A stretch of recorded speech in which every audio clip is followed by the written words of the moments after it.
At the end of the day, it's not about what you have or even what you've accomplished. It's about what you've done with those accomplishments. It's about who you've lifted up, who you've made better. It's about what you've given back. Denzel Washington. Welcome to Inspire Vision. Our sole purpose is to elevate the lives of others and to inspire you to do the same. Rachel Friedman, welcome to the show. Thanks for having me, Dr. Doug. It's good to have you on the show. Where are you located? I am right outside of Atlanta, Georgia. Okay. All right. Not bad. You're about, what, an hour away from me or 2 hours? Are you Eastern Coast or Central? Eastern. Okay. All right. Makes sense. All right. Well, what I'd love for you to do is to share with the audience a little bit about who you are. And, the story behind it. Was there an aha moment that brought you to this point, or how did that all come about?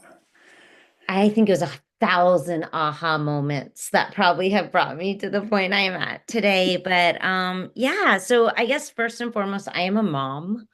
I always like to start that off because I do think that's the hardest job I probably have of all.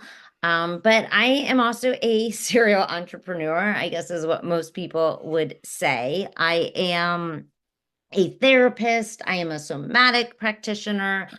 I am a yoga teacher and a yoga studio owner. And currently I have a couple different offers that different ways I support people. Obviously I support people in my brick and mortar, in my yoga studio, and helping people, with their health and wellness, connect back with their bodies. We do, breath work, meditation, all the things to improve human life.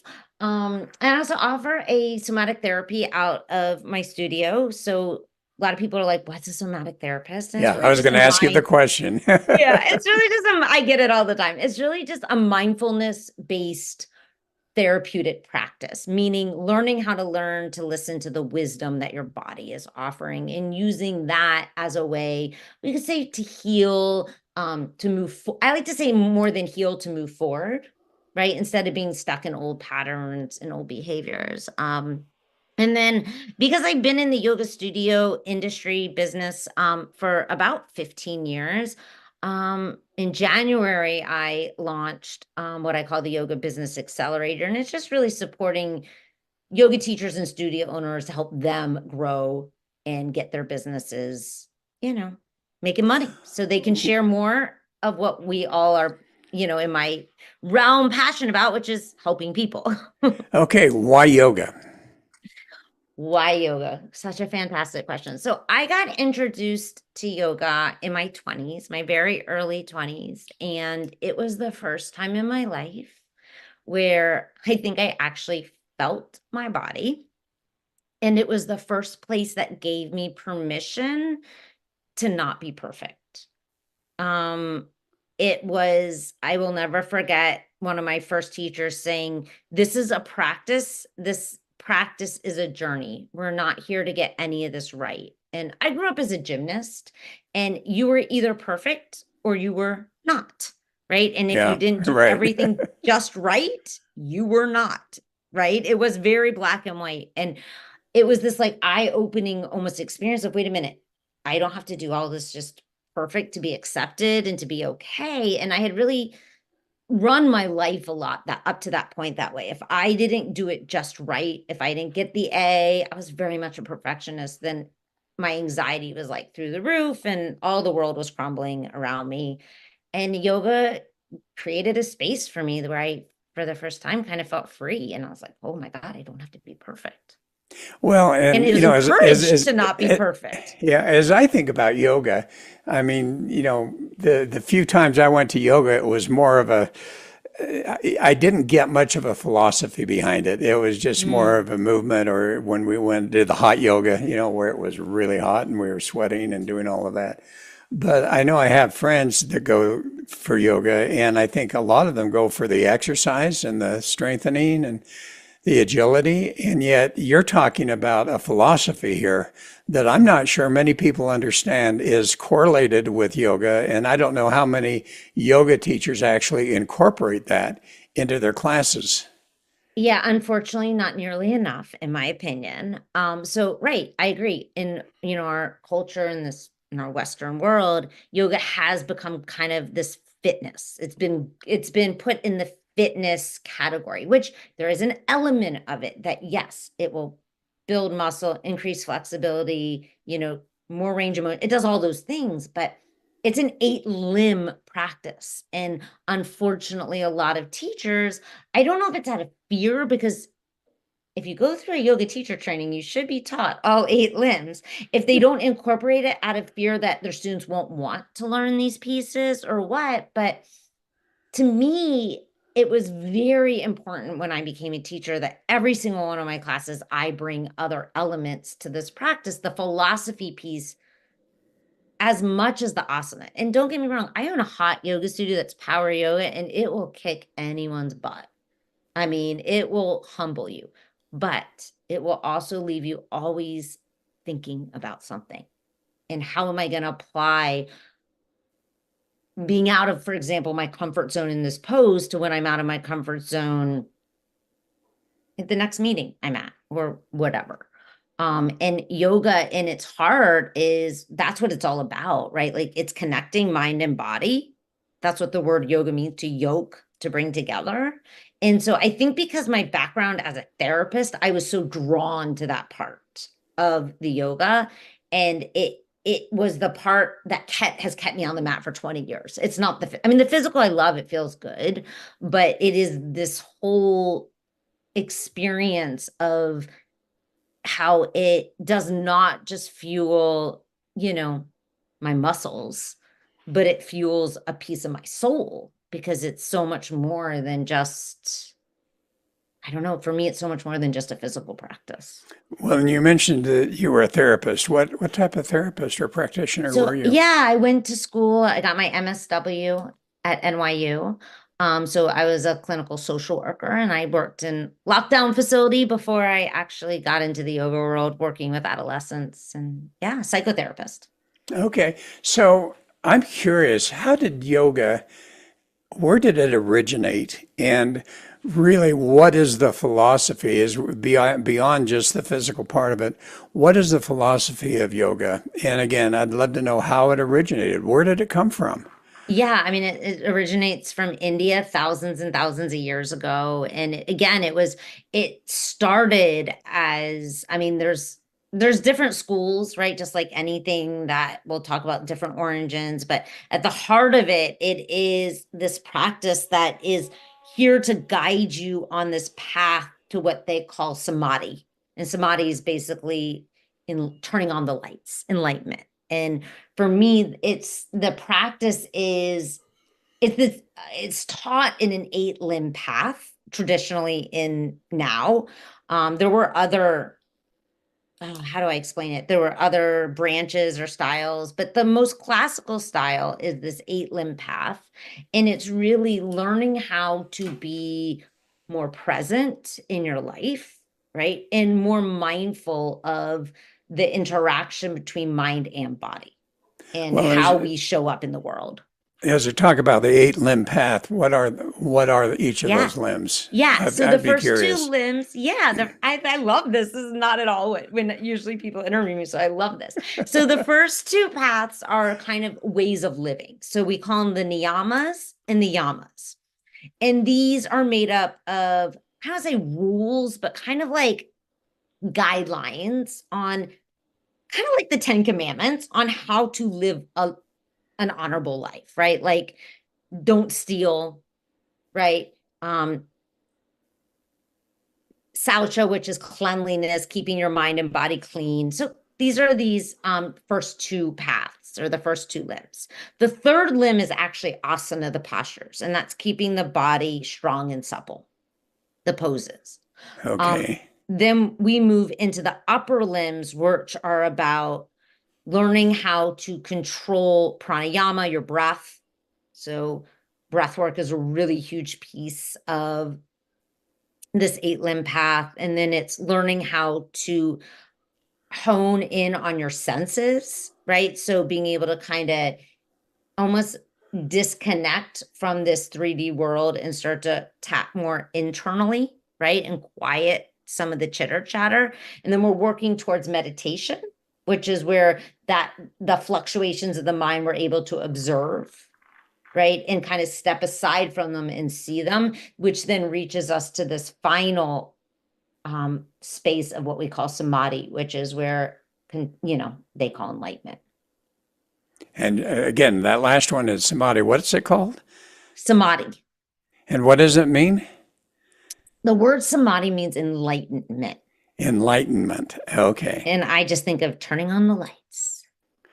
Well, and as you talk about this, what it's reminding me of to some degree is Hinduism, Buddhism, some of those types of things. Yeah. And a lot of the origins of yoga, they do come from Buddhism, Hinduism. Like, we study, when you go through a 200-hour training, you study the Bhagavad Gita, some of these texts, right, that help to guide this path is where a lot of this originated from. Okay, so having gone through a yoga class that had none of this element to it, which makes me kind of sad, but it's okay. How do you go about incorporating this? Because your classes are what, an hour long, 2 hours long? Most of them are an hour. Saturdays and Sundays, we have 75-minute classes, but yeah, most of them are 60 minutes. Okay, so how do you incorporate these 8 limbs? Great question. In that practice. Yeah, and I'll be honest, I can't usually incorporate all 8 limbs necessarily. Well, that's not actually true. I probably could, but I don't always go to, my goal isn't always to incorporate all 8 limbs. So I start every single class with what we call an intention. So a samkopa, like what is the focus of today's practice? So for example, this past week, I've been talking about moksha. Moksha, the word moksha means liberation.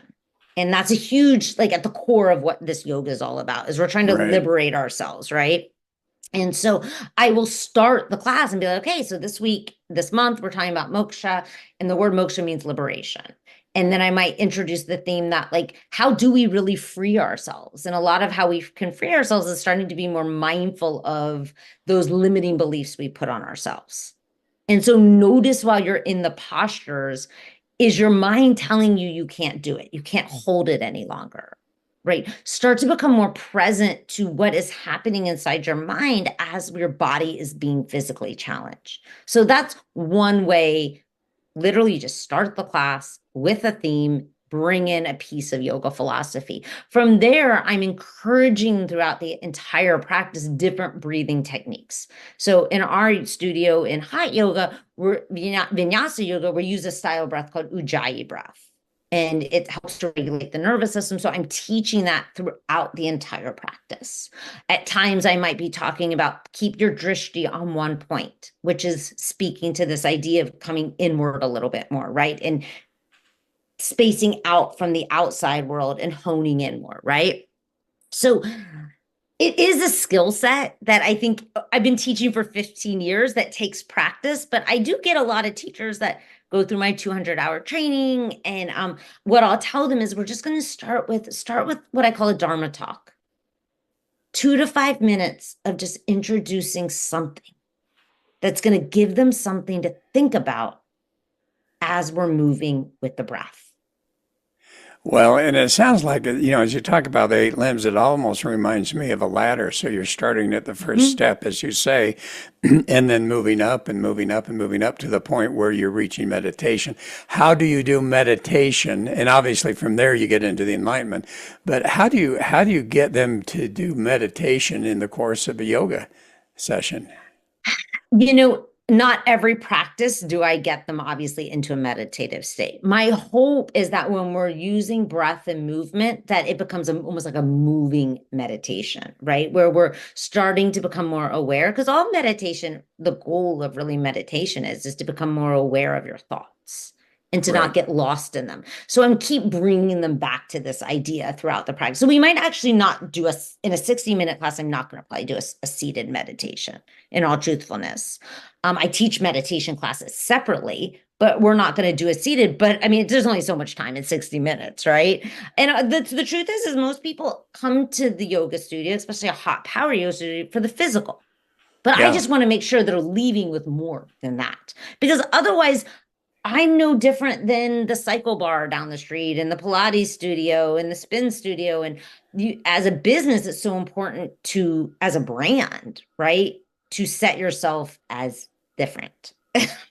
Well, and as you say though, as most people come for the physical, and that's what we were talking about a little bit. Most Yeah. people come for the physical part of it.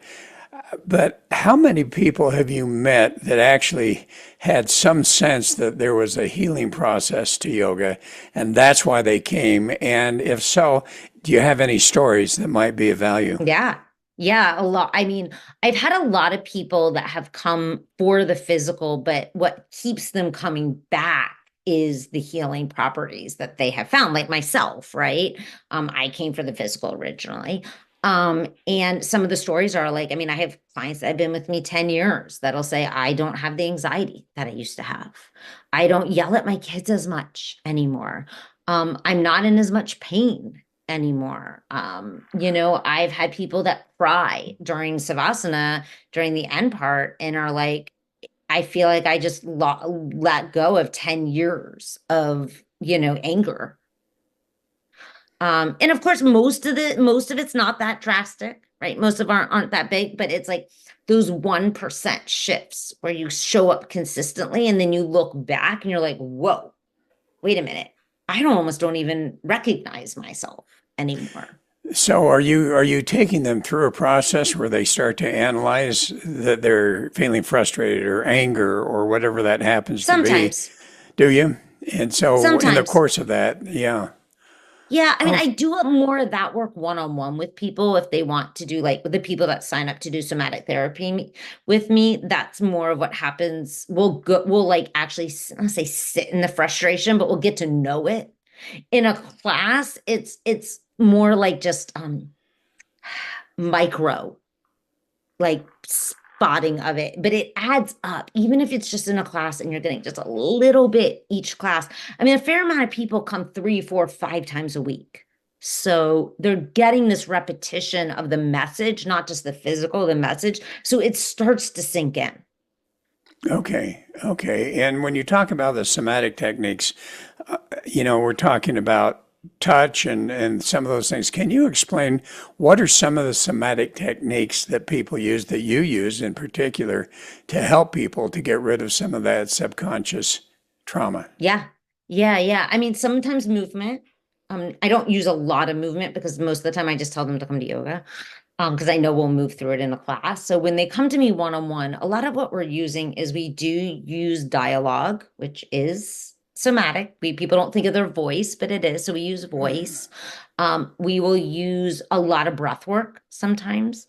Sometimes we use visualization. Sometimes we will use like I don't know how to explain it. I guess it's a form of movement, but like punching or swaying. Sometimes it's touch, right? Like sometimes when we are having something holding on in the body, we'll shake. There's a couple, like again, I guess that is movement based. I think in movement, I think more postures, but there is movement involved. We might yell and scream. We might make noises. It definitely looks a little weird. Probably if you were like a bug on the wall watching a therapy session, you'd be like, that does not necessarily look like, sometimes it looks like a traditional therapy session. Sometimes they might be like, what the heck is going on in there?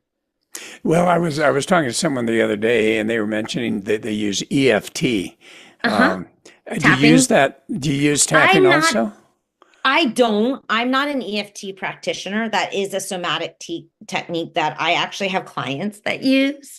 I will sometimes refer people to my friend, client, my client colleague who is an EFT practitioner. It's just not something that ever connected with me that really spoke to me. So it's just not a technique I Yeah, use. but as you're doing the touching and and so forth, in a way, it's kind of a similar type of It thing. is. It is. We're doing more of like it's more energetic.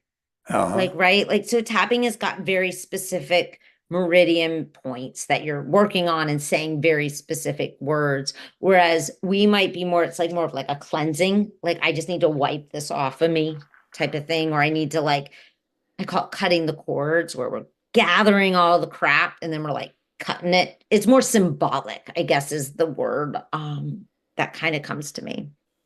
So, how do you help people to tap into that subconscious element in their lives? Because we know studies have shown that, basically our life experience is based on our personality, which is based on those belief systems, whether they're conscious or unconscious. Yeah, I find for me the most effective way to get to the subconscious and the fastest way is actually through the body. So the body will almost always be speaking if we slow down and create the time to listen to it. So most people come to me for like anxiety, right? They'll come to me because they're overly anxious or, maybe they've been trying to think of a client right now. Yeah, I would say anxiety is probably the biggest thing that most people come to me. And so I want to get to know their anxiety. I want to get to know that experience for them. And it is through that experience that I'm going to be able to help them understand what's happening underneath the layers, if that makes sense. It's one of those things that's kind of hard to put into words sometimes, but as an example, if someone's like telling me, oh, I'm really anxious, my kid is coming home and they were, this is a client I'm thinking of, their kid was away in a treatment facility and my kid is coming home and they haven't been home for 6 months and I'm really nervous they're going to go back to the way they were and not, be doing better. So then I'm going to go into the body and I want to get to know, what does that feel like? What does that anxiety feel like? Well, it feels like 10 cups of coffee. Right. And I'm like, okay, so describe to like, I'm going to get to keep getting to know that. What does 10 cups of coffee feel like? Well, my heart's racing like 100 miles per hour. And we're just going to keep going. I'm going to stay with those feelings, with those sensations, and really get to know them because the body is experiencing something. And I believe it has wisdom that we need to maybe integrate, not necessarily get rid of. Often it's something we maybe even need more of in our life in order to, because the body's holding on to that sensation. So, do And you find you do a lot more one-on-one with people who really have those deep issues versus yeah, trying to do it generally in a yoga class? yeah, I can't get deep like that in a yoga class. I can introduce concepts and ideas and philosophies, and I will give them things to think about. But if someone wants to go really into their personal subconscious, that requires me to hold a very sacred space for them where we're gonna like get to know their personal experience, which is only theirs. And do you have any stories of significance where you have seen people where you've worked with them one-on-one Yeah. and you've seen some dramatic changes take place that you're Oh willing to yeah. share?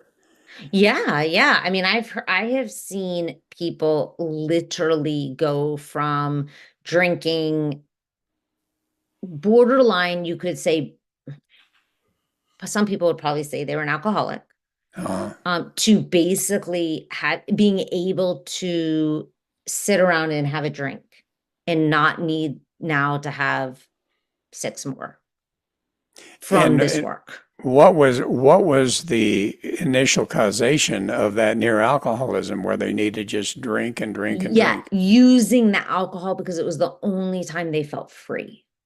It was the only time they felt like they could really be themselves. Otherwise, they were always putting on basically a mask for everyone around them in the world because they didn't feel safe being basically in their own body and being able to show up as they were, as they And are. What is really causing that internally and subconsciously? I have a number It's of friends. I have a number of friends that, the only place to yeah, get together with them is at a bar at night, and they yeah. just sit and And that's drink and why, I mean, drink. that was like just one of the examples I feel like a lot of people can relate to. It can be different things. Like, I mean, it depends on the person. This person has had a fair amount of trauma in her life, and has lost both parents. There, I don't want to obviously share all of her intimate deals, but No, I get it. yeah, I find for a lot of people it's shame.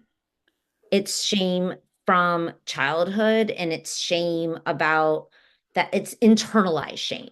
So it's things that they were once said and now they've taken it on to be their own, and it's nothing they actually need to be shameful of.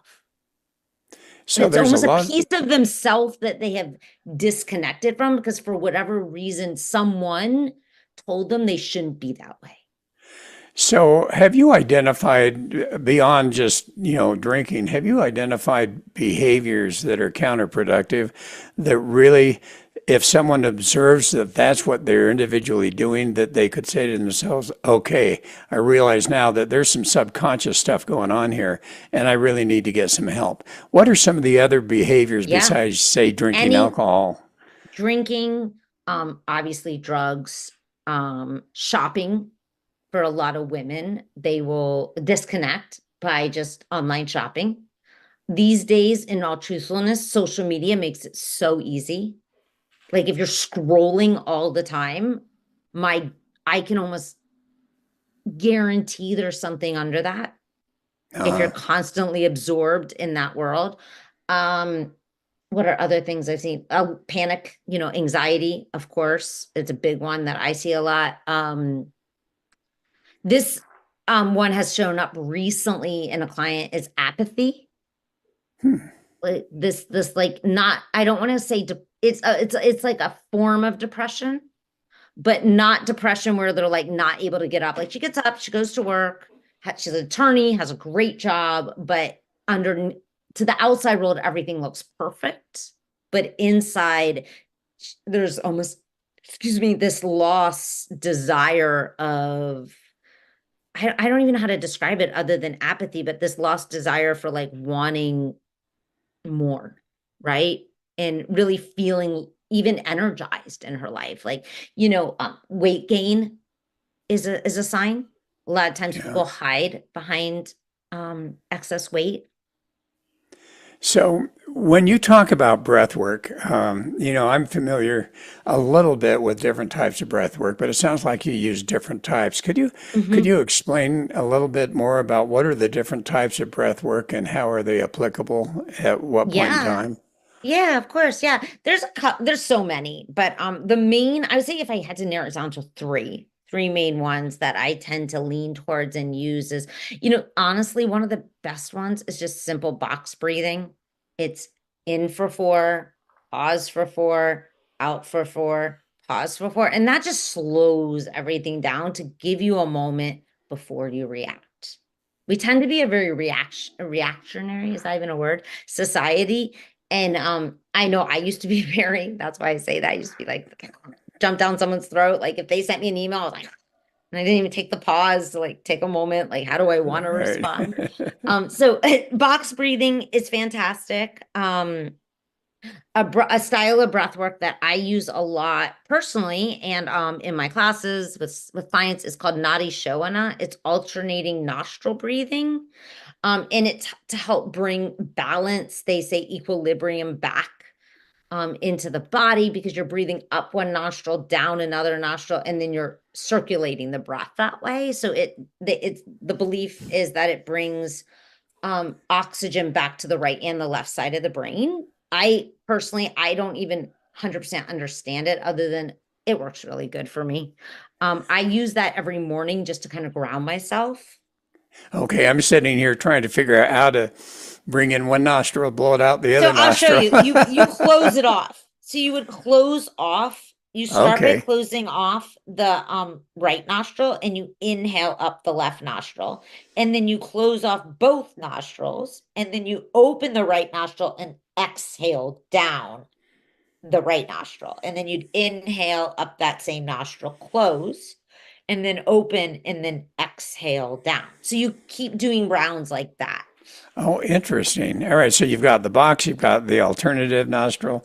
What's the third one you were talking The about? third one is called ratio breathing, and it can get quite complex, but the most simplest version would be mean you just extend your exhale longer than your inhale. So if you breathe in for 2, breathe out for 4. And this is a really good one if anyone is listening experiences anxiety, because a lot of science has shown when we extend the exhale, it helps to take that nervous system just down a notch. So those three, have you found one is more effective for most people? No, because just like, there's no same shoe size and no exact same hair, you know, just everybody's different and different things resonate with different people. And then there's probably a dozen more, but those are the three main ones my three go-tos. All right, so I want to go into the physicality for a minute here because, for instance, I would love to be more limber, but every time I've tried to do yoga and I try to sit back, my knees go crazy on me because of my tennis for years and Yeah. all these type of things. How does a person that's not necessarily very physically fit or a little bit older get into the yoga practice where it can be of value to them, not only physically, because obviously stretching and so forth is so Of important, course. but also, obviously mentally if they find the right person that's doing the class. Yeah, there's a couple different ways. If someone is out like I shouldn't even say elderly, but like feeling that they're don't have the ability to get up and down, right, off Hmm. the floor, I would say chair yoga is a really great place to start. And there's a lot of people these days that offer chair yoga. I do not, but I actually have a client in my business program that offers chair yoga. Really? Uh-huh. And she has an online portal. So chair yoga online, you can find it on YouTube, I'm sure too. Um, Aerial yoga, or it's called trapeze yoga, is also really good for people who are, I would say, I don't say like needing more mobility and needing some more assistance, because the trapeze basically holds your body, so it's great traction. It helps you get into postures with a lot more ease, and it supports the body in a really beautiful way. I have another client that she has a trapeze studio. So there are like all these different styles. The other one would be yin yoga. Yin yoga tends to be mostly seated on the ground. So long as you can get to the ground, you'll be okay. And then it's going to have you holding postures for 3 to 5 minutes. And it works not just on muscle layer, but it also works on the connective tissue layer, which is extremely important as we age. And which one do you use mainly in your practice? The only one of those two I use is yin. I do a vinyasa style yoga, which is a more active, vigorous practice. It's definitely for the people that have some flexibility, some mobility, and a fair amount of strength. Okay. But I also do practice yin yoga because I believe in balance. And the yin is where once you're on the floor, you just get into different That's right. situations and And hold that's it. at our studio. I would say we have a fair, like the class that we had today at 5, that's a yin class. And a fair amount of people who are in their 60s, 70s, 80s, that's the class they'll come to. Oh, interesting. They don't So, tend to come to the vinyasa classes as much, although some do, but they tend to be more wanting more of just, the flexibility and the mobility, not as much as the vinyasa, it requires the flexibility and the mobility. So it's almost like you need the yin sometimes to do the vinyasa. yeah. And any other stories that come into mind that are dramatic that you have seen people literally have their lives changed through Oh the my yoga God. I mean, practice? so many. So it's like hard to like even I'm trying to remember. I mean, I've had people who've said that it felt like, I mean, not even done one-on-one work with that just, came to practice day after day, week after week, who, felt like they have said that they were like almost like someone unzipped them and then they were able to zip themselves back up. It's almost like they were unzipped, everything came out, and then they zipped themselves back up. I've seen people lose weight. I've seen people like change relationships with the relationship with themselves. And then I've heard stories about how that's improved the relationship with their partner. Yeah, I have seen a lot of stories over the years. They're not all like these big drastic things, but they're like, Right. the day-to-day things where they're like, I'm not yelling at my kids as much. I'm more efficient at work. I'm more focused. And to me, that's the gold. Well, so for the audience that's listening and some that might say, all right, I want to go try a yoga class, how do they determine that it's going to be a high quality yoga that's going to actually take them through some of these 8 limbs versus Yeah, just exercise? that is really just like I think anything. It's just you have to go out there and just try out a bunch of different places till you find the one that really resonates and speaks to you. Of course, all my classes are also online, so you can always practice with my studio and most of my teachers. I would say all but one, she's not as strong in it, but part of our brand is every class will start with an intention. In every class, that intention will be weaved throughout the practice. So whether it's me or one of the Stephanies or Aaron, you will get more than just an asana practice at my studio. And you do it online. How do people find your online Well, we program? don't have a lot of people that find us online outside of either my programs that, they've met me. But podcasts. But other than that, most of it's just for our clients who, when they're traveling, they still have access now to their membership. And it's just honestly, it doesn't really cost me anything. I just turn on an iPad and stream the class. So it's not we don't have extra classes for people online. It's just they can join as if they were in the room with us. So And we people have a could special go, membership for people that are just online because obviously, it's a little different than if you're coming yeah. into the space. You're not getting quite the attention that you would get if you were in our space, but it's still something. So do you do do you do the different types or do you do the yin yoga or is it mainly the more active online? No, we have a pretty good balance of we have definitely more vinyasa classes, but we have a fair amount of the yin classes on our schedule too. I think we have 1, 2, 3, 4 of them, I think. So how do they find you online? Yeah, the studio is called Soma Power Yoga because everything I believe is somatic, which just the word soma means body. Okay, good. That's good to know. So as we close up today, what would be a message that you would like to share with the audience? Start to learn to listen to your own body, whether that's through yoga, meditation, a mindfulness practice, but there is so much wisdom that our bodies hold. Okay, so just start to listen to your body. Start to learn how to listen, slow down enough that you can actually hear what your body's trying to tell you. All right. Well, Rachel, this has been fascinating. Yeah. I'm going to have to go find a yoga class now. Definitely a Yes. yin. Definitely a yin. Definitely. Or you can come join me. I'd love to have you. Well, I may go online and check that out because I think, in many cases, it's nice just to do that type of stuff online. Yeah. The comfort of I'm so easy in the comfort of your home, just right there, roll out a mat behind you and off we go. Okay. So the main site is the Soma Power Yoga. Is that right? Yeah. Mm-hmm. Okay. Sounds great. Well, hey, thanks so much for being on the show. I really appreciate it. This has been an interesting absolutely. interview. It was super fun, Doug. And it was great to be able to actually talk a little bit about yoga and beyond just, the physical of what it has to offer. Yeah. And I think that's so important. So anyway, thanks so much. Absolutely. And folks, thanks for listening. Hope you enjoyed it. So this is Dr. Doug saying have a wonderful week and namaste. Namaste.